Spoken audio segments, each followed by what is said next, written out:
Davao B Honey Hunters. Pailain si Donski mga kaidol. Oh. I-describe na ko akong kagalingon kung saan pag-diskarte mga kaidol. Ay ngunani ko mag-diskarte mga idol. Di po ko magpawa og paaso kay mo drop jud ni siya mga kaidol. Tama-tama po ni bubuyog.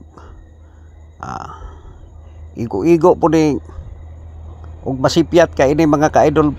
Paak yun imong dabas ini mga kaidol. Ipakita na ko ang giunsa na ko pagdiskarte.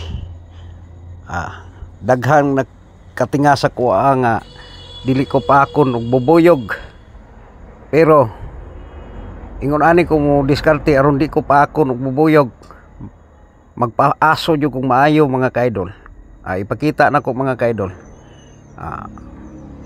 Di nawa ng mga bubuyog. Ingon ani i-describe na ko akong kagalingon.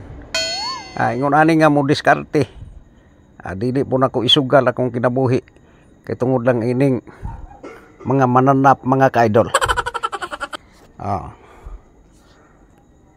Paaso jud ko insakto. Parang filter. Makita nimo mga kaidol nga nagukas-ukas ko pero pahawa na nako daan ang mga bubuyog. Daghang nag-ingon nga hambugiro daw ko mo puhag bubuyog. Ingon ani tan-awa tabisi lang ang akong mga work. Self defense mga kaidol. Ang ako mga kaidol kasukas mga kaidol gargara lang ni sa FB mga kaidol. Ayo di ma. Mao ni akong helper. Si Boss Amay. Mao ni tag-iya sa bubuyog. Sa akong gipuhagan mao welcome to your vlog.